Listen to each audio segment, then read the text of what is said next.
Steven Nelson missed OTAs but showed up for mandatory minicamp. Does that bode well for his chances at getting an extension with the Houston Texans?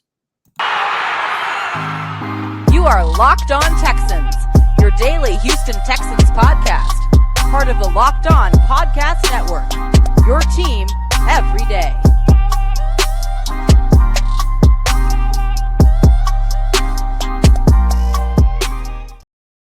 Welcome in, everybody, to a Tuesday episode of the Locked On Texan podcast, a part of the Locked On Podcast Network, your team every day.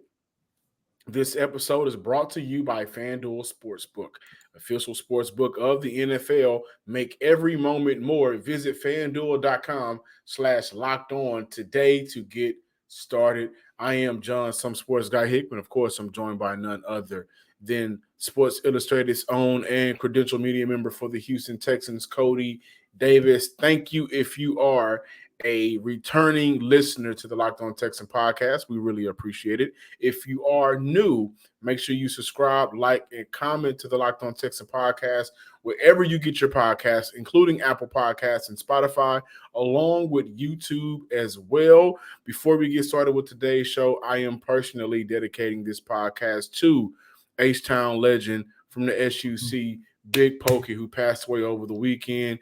Your music and your moments live on through me and the rest of the south side of Houston, Texas. Now that we are starting with this show, we got to talk about a couple of things. PFF ranked the Houston Texans wide receiver group the worst in the league. So we'll have a conversation about that. Henry told year one impact, the possibility of what he can be for this team, the fifth-round pick. However, with the signing of Shaquill Griffin, how does that impact Steven Nelson? Cody, before we get started with that Steven Nelson conversation, I wanted to give you guys some insight on Steven Nelson. As of right now, he is playing on a 2023 team-friendly deal in the final year of a 2-year contract worth $10 million, which he signed last offseason.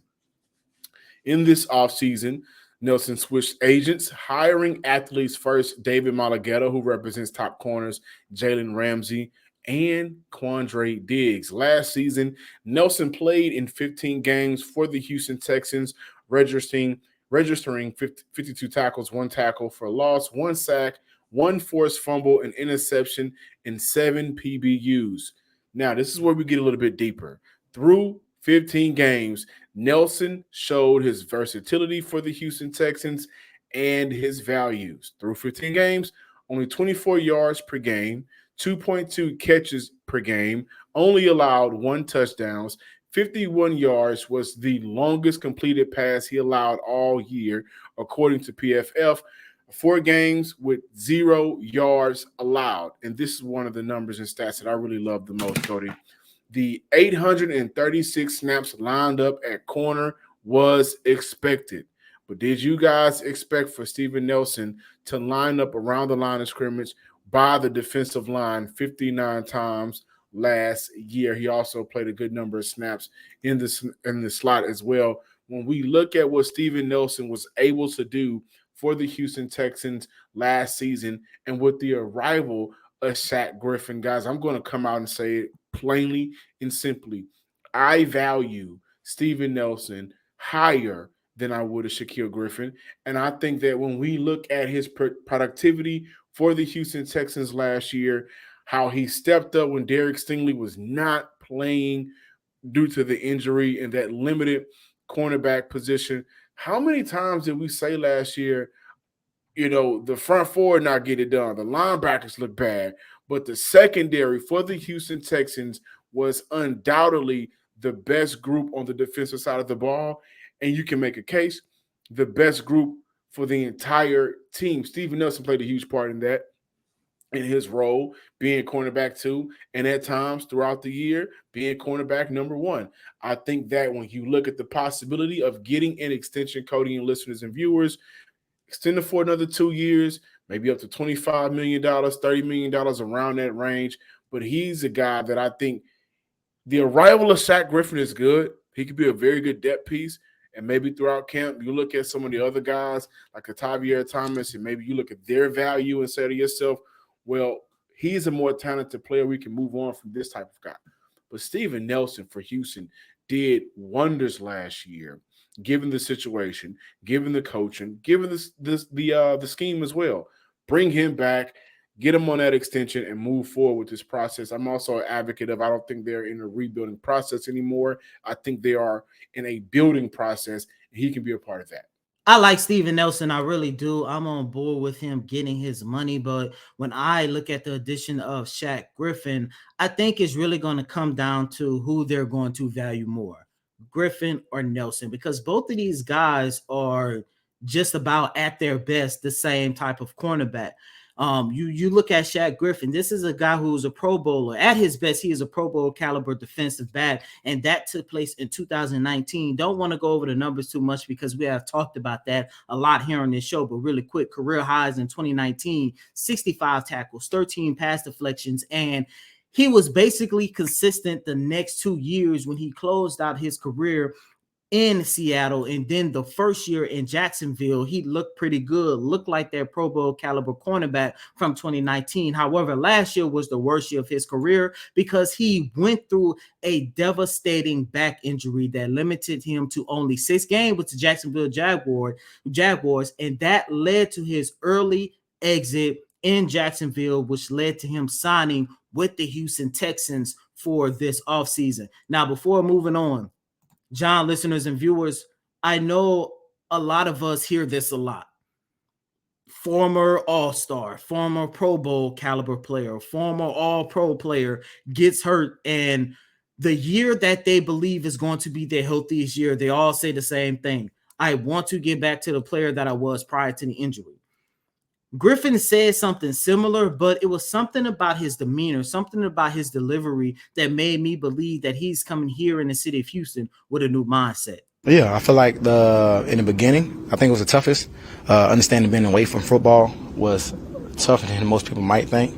And, I feel like that whole process of being there with the back injury, still trying to play and, be there for the team, losing strength in the glute, the hamstring, the calf muscles just start to die out. So mentally that was tough. Having the surgery, I felt good about the surgery, felt a lot better, walked right out. That was a blessing. But then I couldn't do nothing. I couldn't even sweat. And then I'm out here, watching my team, go out there, grind it out every day, being successful, and the person who loved the game so much, it was tough. It got times where it was kind of hard to figure out what was next. And I felt like that's part I feel like I need to go through, because I feel like it showed a lot about myself to be able to snap back into that mindset, to be able to give whatever I have to get back to where I want to be. A lot of people wouldn't be able to do that. So, man, coming back out here, I was just anxious. Understand I didn't get a chance to play team ball since last October of last year. Man, to get back to that mindset of moving around, moving fast, moving twitchy, having my strength back, man, it's a blessing. So you're looking at a Pro Bowl caliber cornerback with a new mentality who is healthy now. But John, another thing that I took away throughout OTAs and mandatory minicamp, in the short amount of time that Shaq Griffin has been with the Houston Texans, he has already established himself as a veteran leader within that locker room, because at the beginning of his career, he had an opportunity to learn from guys like Richard Sherman, Earl Thomas, and Bobby Wagner. And he talked about how everything that he learned from those guys, the Legion of Boom in Seattle, he's already sharing that knowledge with guys like a Jalen Petrie, Derek Stingley Jr., and the rest of this defense. And like I mentioned here almost every single week, we are all expecting this defense to be something special here in 2023. So mandatory minicamp, both Steven Nelson and Shaq Griffin, they was out there together. And Griffin took a lot of first-team reps. Yeah. I look at the relationship that maybe Dino Vasso has with Steven Nelson. He had an opportunity to coach him last season, and I think that'll come into play. But, Cody, I got one question. Cody, what have you done for me lately? That was Eddie Murphy. But that's why I'm sorry to cut you off, but that's why, going back to last week, I said that this is one of those camp battles that people love talking about. No, I know it's not on the radar, but please pay attention to this. I think it is. I think it is now. And if it's not, we have to bring it to people's attention that this is a potential, camp battle between two cornerbacks. And again, I wonder how Dino Vasso views Shaquill Griffin and his skill set when he was at his prime of his career, when he was at his tip-top shape, compared to Steven Nelson, where he has not only game film and footage, but he also had an opportunity to coach last year. And if I'm a coach and we like, this defense wasn't that good, this team wasn't that good, but doggone, if I look around my cornerback room, we did some good things last year. And a lot of that was headlined by Steven Nelson. Again, according to PFF, 4 games with 0 yards allowed. The longest yards allowed last year was 51. This man played some damn good football. It went under the radar because it was the Houston Texans, only won 3 games. And a lot of times that defense was on the field more times than not, so they got gassed out.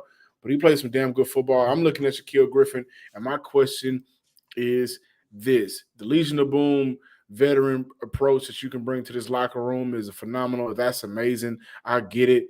But what are you going to do on the field? By the way, Steven Nelson only allowed 1 penalty last year. And Cody, as you've already mentioned last week, Steven Nelson has had a little bit of issues with penalties so far in OTAs. No, Griffin. Griffin, I'm sorry. Griffin has some issues with penalties in OTAs and mandatory minicamp. So, like, the small details in this battle will matter. And I can't wait to see how it plays out. This is not a battle that's flying under the radar anymore. This is a real camp battle, which will be very exciting coming the end of July. I would like to mention this, though, for my own selfish reasons. If they can get everything together, money and everything, and let's say Griffin and Nelson accept one starting and the other one being used for situational purposes. John, just take a look at this cornerback room really quick. Derek Stingley, Shaq Griffin, Steven Nelson, Desmond King, Tavierre Thomas. That could possibly be one of the best position groups, if not the best position groups for the team, because every single one of those defensive backs that I just named has been making plays for the Houston Texans since 2021. Remember, in 2021, people was campaigning on whether or not Tavierre Thomas deserved votes for the Pro Bowl. Remember? Yeah. Desmond King has always been out there as a slot corner. Once you had an opportunity to put him back in his regular position, he's been out there making plays. You already know. We just finished talking about Steven Nelson, and you already know what Derek Stingley Jr. is going to do in a new system that he's already been looking good in. I can't wait, man, for the training camp. But man, Texas defense, man, is going to be really good next year. Baseball season is in full swing, and there's no better place to get in on all of the action than FanDuel, America's #1 sports book, because right now new customers get a no-sweat first bet up to $1,000. That's $1,000 back in bonus bets if your first bet doesn't win. Just go to FanDuel.com/lockedon to join today. So don't miss out on your chance to snag a no-sweat first bet up to $1,000 when you join FanDuel today. Just go to FanDuel.com, once again, /lockedon and sign up today. FanDuel is the official partner of the Major League Baseball. Major League Baseball trademarks used with permission. Welcome back in, Locked On Texan listeners and viewers. Whether sunny or gray, we're going to ball and parlay. Once again, rest in peace to Big Pokey. Now, let's talk about the Houston Texans rookie linebacker out of the fifth round draft pick out of Alabama, Henry To'oTo'o. Cody, the year one expectations and impact, which we have right here on the right side of the screen, is the conversation that we're going to have. And Locked On Texan listeners and viewers, fans of the Houston Texans Bulls on Parade, I'm going to put it plain and simple. Don't have any high expectations for this young man. Not to say that he does not have the talent, not to say that he isn't going to be a good NFL player, but this is a linebacker room. Without even mentioning Henry To'oTo'o, the rookie, Christian Harris, Corey Littleton, Blake Cashman, Jake Hansen, Christian Kirksey, Garrett Wallow, Denzel Perryman, Neville Hewitt. That's 8 linebackers right there in that linebacker room that are veterans, that has played in the NFL before, that has experience with this team. So he's already at odds. This is also a young man that needs to get better in covering the pass, right? At Alabama wasn't necessarily the best. When we go back to his 2022 advanced stats per PFF, out of 39 targets, he allowed 29.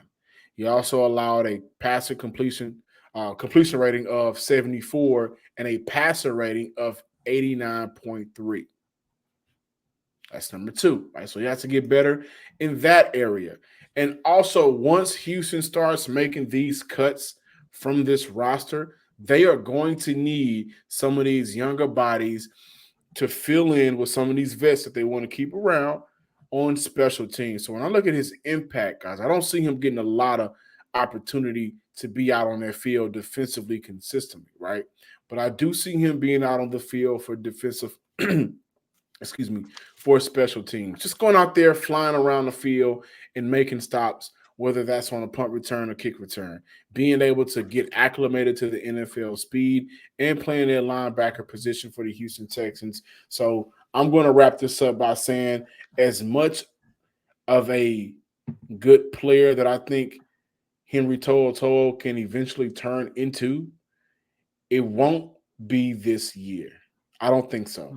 I think that he'll have an opportunity to go through, the learning curve. And he's been spoken highly about during OTAs and training camp. Like, he's figuring out the playbook. He's asking questions. He's doing all of the right things. But Houston has a linebacker problem. It's a lot of them. So they're going to have to figure out who they want to keep. And also, not to mention, they signed 2 linebackers in the offseason. They already have a Christian Kirksey problem, right? What are you going to do with Kirksey? Are you going to cut him and save $5 million? Or do you think that he is a vet worth keeping around? But you also have 2 other vets on the roster as well that can pretty much do the same thing, and you can still save money. So they got to figure that issue out on their own speed. Training camp at the end of July. The preseason, is going to be a very challenging time to figure out who they're going to move on from. And I think that he may get lost in translation in a good way, because you're not going to get forced to be out on the field too early. Just have an opportunity to learn, get those reps at practice, and then eventually you'll get out on the field. But I don't see him playing a lot of snaps, especially through the first 8 to 9 games of the year. I'm going to have to disagree, because I think Henry has a chance. First and foremost, one of, if not his best on-field attribute, is his ability to stop the run. I know you guys heard me say this stat for over 1,000 times, so I'm about to say it 1,001. Over the last 2 seasons, the Houston Texans gave up an average of 150 yards on the ground. You also got to consider that over the last 2 years, they had, 8 to 9 running back that rushed for over 100. Then you had Derrick Henry alone, who prior to Christmas Eve had a stretch where he recorded over 200 yards in 4 or 5 consecutive games. Coach DeMeco Ryans also talked about the importance of improving the Houston Texans run defense. You're definitely going to get that with Henry T once he get an opportunity to get on the field. John, another thing that you and I have been talking about over the last 2 days, camp battles. I think Henry definitely has a chance in terms of, out of all of the linebackers that you just named, I think there's 3 linebackers that he can probably beat out in training camp.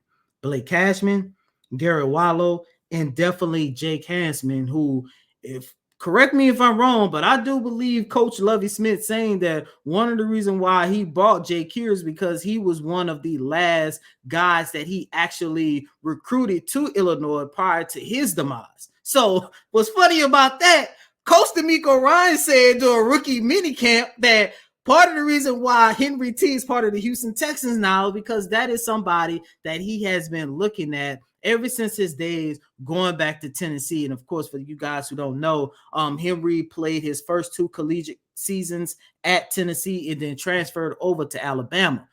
So you telling me over the last 4 years, Coach DeMeco Ryans had his eyes set on this one prospect, went to his automata. Now he's part of the Houston Texans.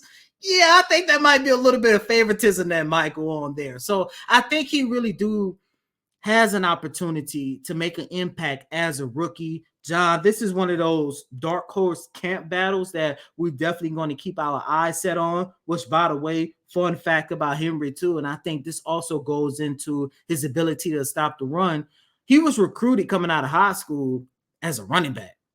he didn't make that transition into linebacker until he got to Tennessee. And maybe he knows some linebacker tendencies that made him one of the best run stoppers coming out of this year's draft. By the way, according to Pro Football Focus, during the 2022 campaign, he finished that season with a run defensive grade of 72.1, which, if you translate that into what the Houston Texans had last year, he would have automatically been a top 3 defensive player who can stop the run. So, given all that into consideration, unless Cashman, Garrett Wallow, who is one of those guys, a 3-year prospect who is on the bubble, I think Henry has an opportunity to find his way in terms of being more than just a special teams guy.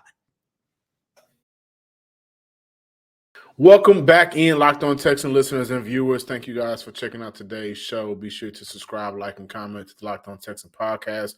Before we close out, PFF dropped their NFL wide receiver rankings a few days ago over the weekend, and a lot of people were upset where the Texans failed on that list. Number one on that list, which I agree with, the Cincinnati Bengals. I mean, they got Jamar Chase, T. Higgins, and Tyler Boyd. That's why Joe Burrow want to take less money when his contract comes up. Keep them boys around as long as possible. And the general manager for the Cincinnati Bengals came out during the draft process and was like, hey, if y'all want y'all a receiver, go draft your own. So they want to keep T. Higgins in Cincinnati. They want to keep that group together. But at the bottom of the list, sitting at 32 overall, 32. The Houston Texans. Now at 31, the Carolina Panthers. They did add Adam Thielen over the offseason, during the offseason. The number 30th ranked team, your division mates, Tennessee Titans. And you also have at 29, the New England Patriots. But Cody, when I look at the Houston Texans being ranked 32nd overall, I'm not mad. And I tell you why, guys. And it's going to be like the Houston Texans the wide receivers should take this list personal to prove everybody wrong. But the list itself isn't biased. And I think this list was based off of who is your number one receiver right now? There's no clue. And the number one receiver presumably will be Nico Collins. He's a third-year guy. On how many other teams would he be considered a number one receiver? On how many other teams, with how advanced the NFL passing league, the NFL game is in terms of passing is right now, how many other teams would he be considered a number two receiver? And he also does not have the productivity, the numbers, which factors into these listings to back up him being a number two or a number one receiver. Then you're also banking on Robert Woods. Robert Woods has never been a number one receiver, right? At best, he's been a very good number two with the LA Rams, but he's coming off a season last year with the Tennessee Titans where his numbers and productivity was not good last year. Then you're also banking on a lot of unproven guys. John Mechie has never played an NFL game. Tank Dell has never played an NFL game. Xavier Hutchinson, the rookie, has never played an NFL game. Also, your other vet that you signed in the offseason, Noah Brown, was a number 3 receiver for the Dallas Cowboys. So overall, how many true number 1, number 2 receivers, proven number 1 and number 2 receivers are on this team? As of lately, there aren't any. So I'm not mad at this list, guys. I think that this is a perfect opportunity, again, for Nico Collins to go out there and have a 1,000-yard receiving season. Excuse me. You know, the rookies to go out there to prove that they can play football. Maybe this is a year that Robert Woods, he signed that contract in the offseason, which I still don't like that money. But this is an opportunity for him to, rejuvenate his career. But when I look at the rankings and what Houston has on this roster, Houston has a lot of receivers that at best right now, before the season has started, are number 3 receivers, number 4 receivers. And for some of these guys, you may not even be on a team.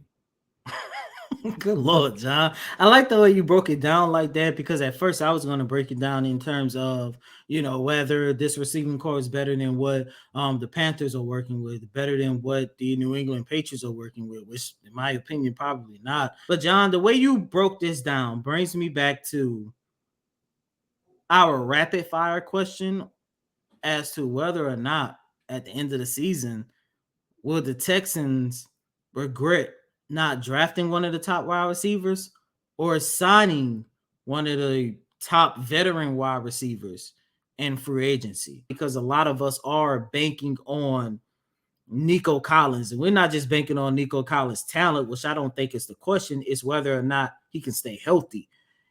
My biggest issue with this wide receiving core is this: if Nico Collins doesn't stay healthy for another season, then you're really going to have a problem.